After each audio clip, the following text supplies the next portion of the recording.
Jai Hind viewers, on behalf of Trishakti Defense Academy Lucknow, I welcome you on this episode of Daily Defense News and Current Affairs News.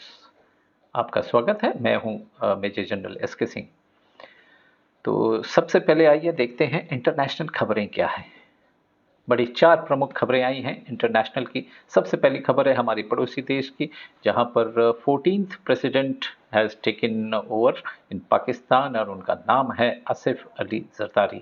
Now Asif Ali Zardari has become president for the second time, और ये पाकिस्तान की history में ये पहली बार हुआ है कि same person has been repeated as president. So anyway, तो आसिफ अली जरदारी 14वें प्रेसिडेंट बने हैं पाकिस्तान के। नेक्स्ट खबर है जो बाइडन, जो कि प्रेसिडेंट हैं अमेरिका के। Now there is lot of criticism has come up against him. Basically on one side he is supporting Israel by sending arms, ammunition भेज रहे हैं, और दूसरी तरफ जो है वो ह्यूमैनिटेरियन एड भेजते हैं गाजा में पैलेस्टीनियंस के लिए, जो कि टेंटों में रह रहे हैं, उनको रिलीफ की ज़रूरत है। तो ये डबल चेहरा जो अमेरिका दिखाता है, इसके ऊपर क्रिटिसिज्म है।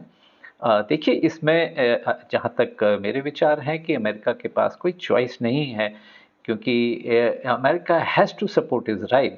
वाई? उसका एक कारण, मेन कारण ये है कि it is a war against terrorism. It is not against any particular state. It is a war between Israel and Hamas. So any nation would like to support Israel because ये terrorism के खिलाफ लड़ाई है। और दूसरी तरफ America की naturally policy है, जैसे भारत की भी पॉलिसी है, ह्यूमैनिटेरियन एड हम लोग हर बार भेजते हैं, चाहे वो कोई भी आपदा हो, नेचुरल आपदा हो या वॉर हो।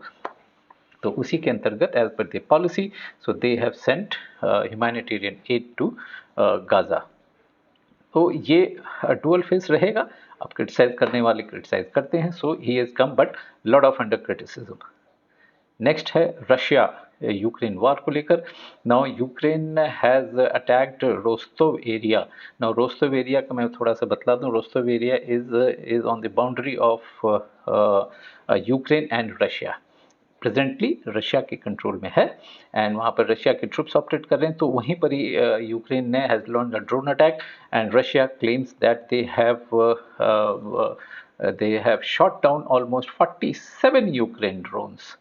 सो ये खबर है रशिया से। और इंटरनेशनल न्यूज़ की आखिरी खबर है हुतीज़ की। नाउ हुतीज़, जैसा कि आपको मालूम है कि they are attacking the various ships were passing through the Red Sea routes. अगर जो भी लेते हैं अरेबियन सी से होते हुए, रेड सी होते हुए आगे यूरोप में जाते हैं, जो सप्लाई करते हैं। Why? Their main aim is they feel that some of the ships are going to Israel, या इसराइल को सपोर्ट या कोई भी देश जो इसराइल को सपोर्ट कर रहा है, तो उनके शिप्स को ये लोग टारगेट करते हैं। तो उसी के अंतर्गत इस बारी उन्होंने सिंगापुर का फ्लैग लगा हुआ था उस शिप के ऊपर, और उस शिप का नाम है प्रोपेल फॉर्च्यून। उस पर जो है इन्होंने अटैक किया, और साथ ही जो यूएस के जो वार डिस्ट्रॉयर्स हैं वहाँ पर जो जो ऑपरेट कर रहे हैं, जैसा कि आपको हमने पहले भी बतलाया था, तो उनके ऊपर भी उन्होंने अटैक किया है। हालांकि कोई इतना विशेष नुकसान नहीं हुआ, but then Houthis are continuing their attack on the ships who are transiting through the Red Sea. So that's all for the international news. अब हम आते हैं नेशनल न्यूज़ की तरफ। नेशनल न्यूज़ में सबसे बड़ी खबर है कि आज से एक डिफेंस इंटीग्रेटेड एक्सरसाइज शुरू हुई है राजस्थान के डेजर्ट में, और उस एक्सरसाइज का नाम है भारत शक्ति। यानी कि भारत जैसा कि वर्ड है, शक्ति, भारत जो है अपनी शक्ति का शोकेसिंग कर रहा है थ्रू इंटीग्रेटेड एक्सरसाइज। जैसा कि viewers, I am quite sure you must be knowing, the integrated theatre commands बनाए गए हैं after restructuring the armed forces, जिसमें ऑल तीनों सर्विसेज, आर्मी, नेवी, एयरफोर्स के, उनको मिल के किस तरीके से दे विल ऑपरेट ज्वाइंटली। तो ये इंटीग्रेटेड, तो उसी को ही they are testing their actual operational plans into the in Rajasthan as part of an exercise which is named as Bharat Shakti. Another beauty of this exercise is that only indigenously produced weapons यानी कि भारत में बने हुए ही हथियारों का इस्तेमाल और showcase इसमें किया जा रहा है, चाहे वो एयरफोर्स का तेजस हो या आर्मी के जो बड़े सारे गन्स हैं, स्मॉल आर्म्स हैं और भी सारे इक्विपमेंट्स हैं, उनका display, radars as also the navy के। सो ये तीनों के जो हैं display and application, their usage of indigenously produced weapons. उसी में एक बड़ी बुरी खबर भी ये आई थी कि एक कोई हेलीकॉप्टर है आर्मी का जो कि क्रैश हुआ है आज दोपहर की बात है। तो एनीवे वो चीज़ें होंगी जहाँ पर इतने मात्रा में फ्लाइंग ऑब्जेक्ट्स जब हवा में होंगे, तो air defence becomes very very important. Anyway, so next खबर आई है कि इंपोर्ट्स, इंडिया जो है has become is the largest importer of weapon system. यानी कि इंडिया कोई नई खबर नहीं है, ये भी in fact India has already been top the table as far as the import of weapons from outside countries is concern. लेकिन ओवरऑल ड्रॉप जरूर हुआ है because now we have started producing our own weapon systems, but then still we are not, we can not be dependent on 100%। हम लोग आश्रित नहीं हो सकते हैं अपने, बिकॉज अभी हमारी डिफेंस प्रोडक्शन लेवल उतना हाई नहीं गया है।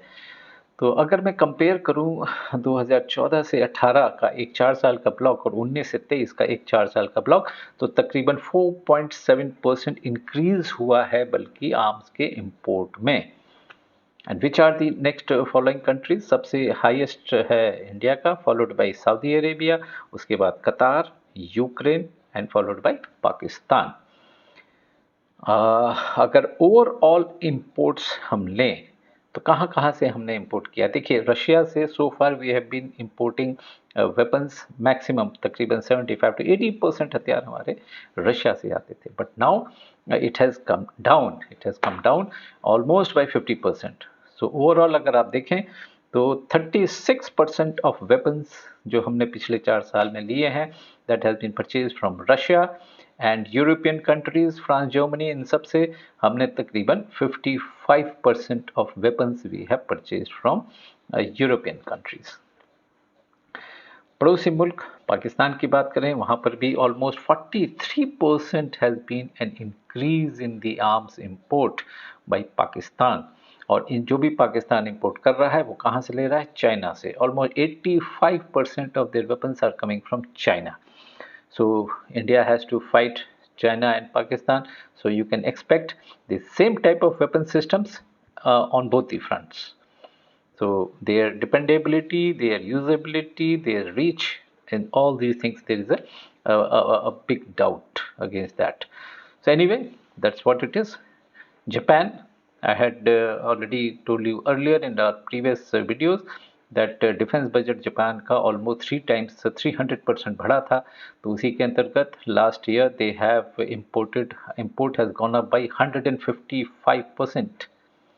साउथ कोरिया का इंक्रीज हुआ है बाई 6.5%।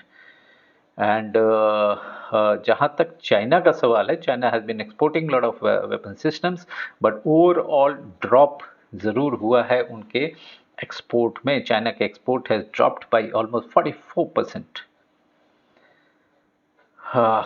तो ये था the import level of by various countries import of equipment.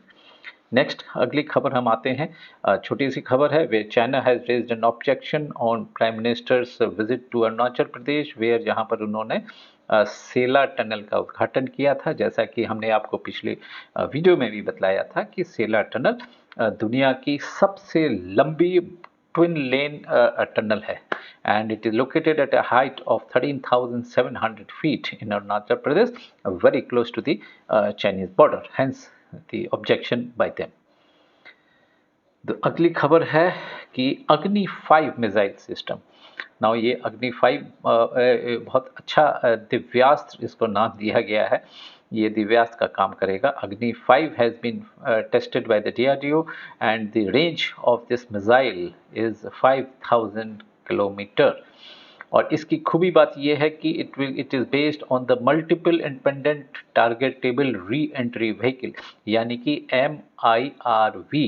MIRV ऐसा कॉन्सेप्ट है जैसे कि एक मिसाइल में एक से ज़्यादा उसमें वॉरहेड्स डाल सकते हैं, और जब ये अपने टारगेट एरिया में पहुंचता है, जब ये वॉरहेड्स अलग होते हैं अपने मेन मिसाइल से, तो वो इंडिपेंडेंटली ऑपरेट करते हैं. They re-enter into a different mode and they home on to various targets. यानी कि एक मिसाइल से हम लोग काफ़ी सारे टारगेट्स को एंगेज कर सकते हैं. दिस कैपेबिलिटी हैज़, और ये कैपेबिलिटी अभी तक याद रखिए व्यूअर्स, सिर्फ America, Britain, France, China and Russia, ये 5 देश थे जिनके पास थी, and now India has become the 6th nation. So it's an excellent खबर. तो इस पे आगे और भी टेस्टिंग होती रहेगी. जैसे जैसे अपडेटिंग होगी हम आपको ज़रूर इस पर अपडेट करेंगे. हाँ, इसके बाद एक खबर आई है फ्रॉम द स्पोर्ट्स साइट से, that India has finally won the series against England by 4-1. In the last test में इन्होंने ऑलमोस्ट बाय एन इनिंग्स, जो कि धर्मशाला में हुआ था, by an innings and 64 run से इंग्लैंड को डिफीट किया था. So overall series at home India has won by 4-1. ये आप लोगों को पता होना चाहिए. आपके SSB में इस चीज़ की कहीं पर आपको काम आ सकता है. नेक्स्ट है एक बड़ा इम्पॉर्टेंट नोटिफिकेशन भारतीय सरकार ने, central government has issued, and that is for CAA, citizenship amendment act. Now ये bill, as you know, this was already passed earlier by the parliament and duly endorsed by the president in the year 2019. However government ने अभी notification उस पर नहीं निकाला था, वो अब निकाला है. So all those citizens, all those people who have migrated from Pakistan, Afghanistan and Nepal, तो ये दे can apply for their citizenship. जो भी पड़ोसी मुल्क में बोलूँगा, नेपाल एंड बांग्लादेश, यहाँ से जो आए हैं अपने देश के अंदर, और 31 दिसंबर 2014 से पहले, and they have stayed in India for at least 5 years. पहले इन्होंने 11 ईयर्स बोला था, लेकिन अब उसको रिड्यूस किया है 5 ईयर्स. अगर वो 5 साल रहे हैं, so they can apply for citizenship, और उनको सिटीजनशिप मिलेगी. अब ये किन किन को मिलेगी? जो कि नॉन, अब जैसे हिंदूज़ हैं, बुद्धिस्ट हैं, जैनीज़ हैं, सिख्स हैं, और ये पारसीज़ हैं. ऑल दीज रिलीजन के जो बाहर से पाकिस्तान, अफगानिस्तान, बांग्लादेश, यहाँ से जो आए हैं अपने इंडिया में, and they have stayed for more than 5 years prior to 31 December 2014, तो उनको सिटीजनशिप दे कैन अप्लाई. तो याद रखिए व्यूअर्स, दिस CAA जो है, it is not going to take away the citizenship, जैसे कि आम opposition parties are trying to say, but it is going to give citizenship. So that is the biggest this thing. So एक खबर, हालांकि this last video में मैं आपसे already cover कर चुका हूं, लेकिन फिर से मैं उसको रिपीट करना चाहूँगा कि prime minister inaugurated the Sela Tunnel in Arunachal Pradesh. It is located at a height of 13,700 feet and it's a double lane, twin lane, और ये वर्ल्ड की सबसे लॉन्गेस्ट टनल है, and at that altitude. So that's a good news. It will increase the connectivity for the people. It will increase the reaction capability of Indian troops. It will help in their logistics. And remember, it is going to be all-weather tunnel. So ये कभी बंद नहीं होगी. 12 महीने जो है यातायात के लिए खुली रहेगी. एक आखिरी खबर है फ्रॉम इसरो से. नाउ इसरो ने 2 रॉकेट्स लॉन्च किए हैं. अगर आपको याद हो, चंद्रयान 3 का लॉन्च सफलतापूर्वक हुआ था चंद्रमा के ऊपर. अब जो है चंद्रयान 4 की तैयारी हो रही है, जो कि हो सकता है 2027 या 28 में लॉन्च होगा. और ये लॉन्च ये लोग ऐसा करना चाहते हैं कि दे वांट टू गेट वहाँ से सैंपल्स. भारत जो है मून से सैंपल्स सॉइल का या किसी भी चीज़ का वहाँ से लाके वापस धरती पर लाना चाहता है. सो ये एक नई ऊंचाई, नया क्षेत्र वो है, नया एरेना है. So India wants to be successful in that. तो उसी को ध्यान में रखते हुए 2 rockets they have launch, they want to test. एक है हैवी लिफ्ट जो कि LVM-3 की इंजन से किया है, और दूसरा है PSLV. तो ये लॉन्चिंग व्हीकल्स 2 प्रकार के, and they are carrying different payloads, एंड इसको अलग अलग दिन पे जो है लॉन्च किया गया, and they have been able to successfully bring back. तो इसकी अभी टेस्टिंग हुई है। So this is what successful launch of those 2 rockets. That is all, viewers. That's all in the today's defense news, come current affairs news. On behalf of Sri Shakti Defense Academy Lucknow, I thank you for watching the show. Please हमारे से आपसे निवेदन है कि हमारे channel को subscribe करें, video को लाइक करें और अधिक से अधिक शेयर करें। जय हिंद,